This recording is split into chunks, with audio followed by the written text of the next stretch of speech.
Welcome to Journaling with Nature, the podcast for those who want to turn curiosity into wonder, a pencil sketch into a rabbit hole of discovery, a moment of stillness into a life full of joy. I'm your host, Bethan Burton. Let's open the pages of our nature journals and explore this world together. Hello, this is episode 154. I'm very excited to share the news that we are preparing for International Nature Journaling Week 2024, which will be from the 1st to the 7th of June, as it is each year. If you haven't come across this event before, it's a global celebration of nature journaling that brings together journalers from all around the world to notice their nearby nature each day and then share this with others. The theme for this year is celebrating the cycles of life. And each day we'll have a prompt that's related to a different process that organisms go through at different stages in their life cycle. The daily themes are going to be germination and emergence, growth and development, metamorphosis and transformation, reproduction and replication, fruiting and dispersal, decay and decomposition, and renewal and regeneration. These prompts aren't meant to follow one particular organism through its life cycle, because different organisms may pass through a particular process like metamorphosis, for example, whereas others don't. But the themes follow the arc of life from germination, birth, emergence into the world, through the different stages of development and change, towards essentially decay and decomposition, and back to renewal and regeneration. The aim of highlighting these different processes is to focus our attention on parts of a life cycle and where we can find examples of that around us in nature. Searching for examples of each of these processes is a really fun project. I did it in my garden this week, looking for examples of each process, and once I tuned in, I was seeing examples of each stage everywhere around me. The wonderful part of this year's theme, I think, is that it can be turned inward and applied to our own inner lives as well. Because being human is a complex thing, and we go through not only our own physical life cycle, from the moment we're born, we're growing and changing and developing in complex ways, and ultimately we will die, and the components that make up our physical body will be reintegrated back into nature. But we also go through different processes emotionally and with our own personal growth, and that can be related back to these 7 themes. Sometimes we go through our own personal metamorphosis, or we might go through stages when the fruits of our hard work are dispersing into the world. I'd love to give you an example of that. Right now, my dear friend who has been a guest on the podcast, Suzanne Swing Thompson, is dispersing the fruits of her hard work, her new book of nature photography documenting the wonders she sees in her neighborhood. This book is going out into the world now and into the hands of people who love nature and enjoy taking a closer look at the world around them.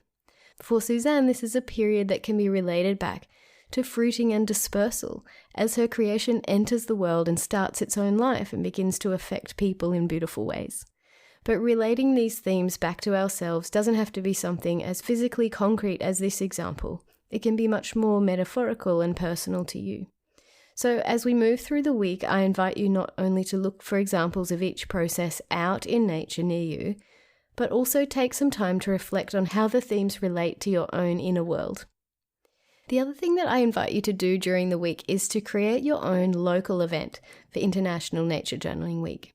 You can gather nature lovers in your circle. It could be your nature journal club, your school, with a group of friends or any other group of people who would enjoy connecting with nature.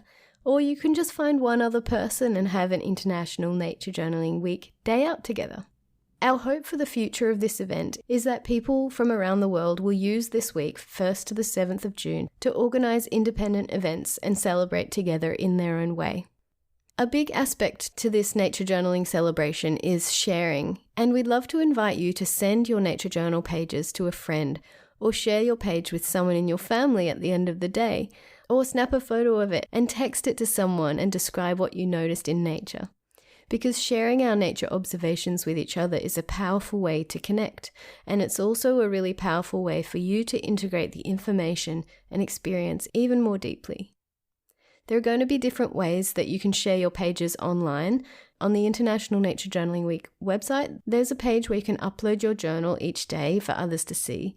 There's also a Facebook group that you can use as a super supportive place to meet others and share.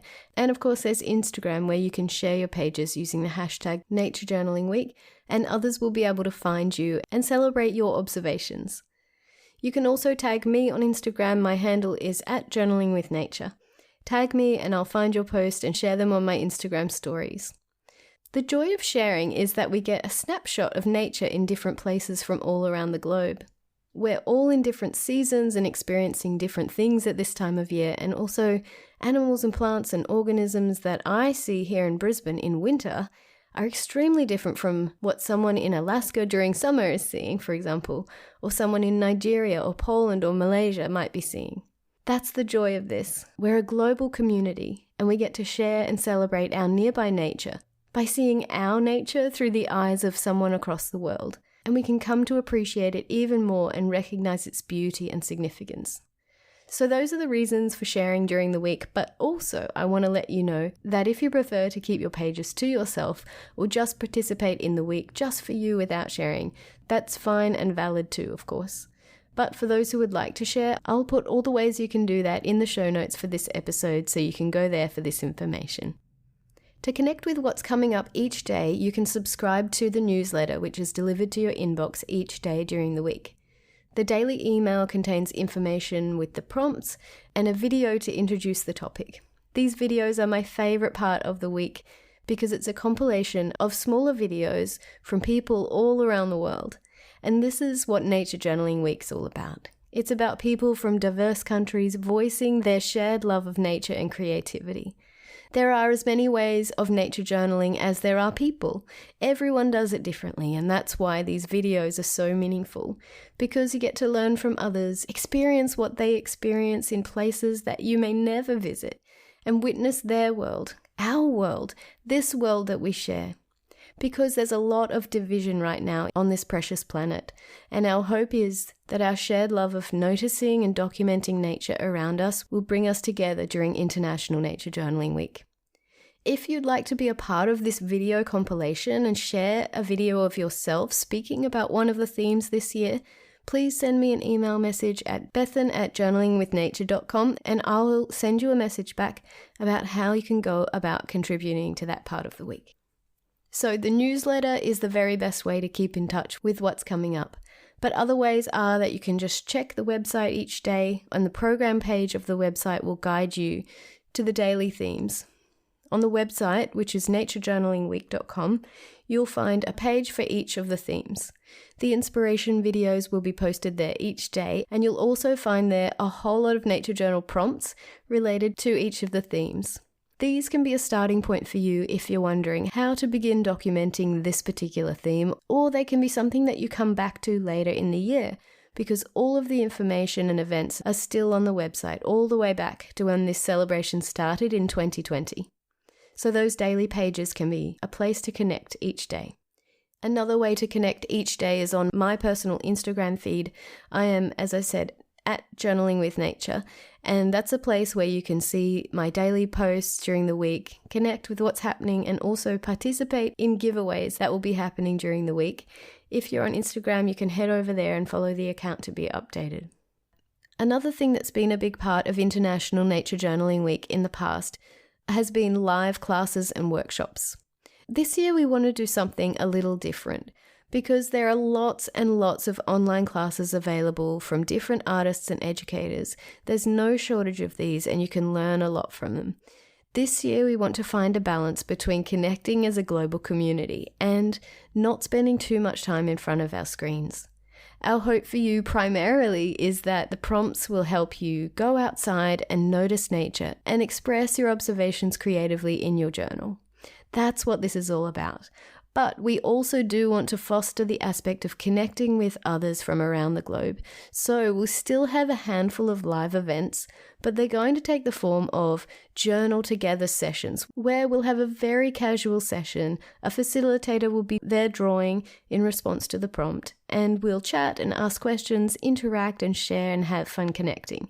We know that people do enjoy the live class aspect of International Nature Journaling Week, and also we want to acknowledge that there are lots of great accessible classes available all through the year. These journal together sessions won't be classes as such, but just a chance to be together, get inspired, and start ourselves exploring the prompts, and then we'll head outside and away from our screens. So we hope that this might be a way to combine the best parts of the live events without putting too much focus on screen time. We're really excited about this year's prompts, and we're looking forward to seeing all the different ways that the prompts can be interpreted. That's such a fun part of this global celebration, noticing the differences in all the ways that the prompts are used and the places they lead people. So I've just told you a whole lot of information, but I've put all the links to everything I've said in the show notes for this episode. You'll find there the link to sign up to the newsletter, you'll find a link to the International Nature Journaling Week Facebook group, and where you can connect with me on Instagram. I'll be posting my pages there every day during the week. I really look forward to connecting with you. Thank you so much for listening. See you next week.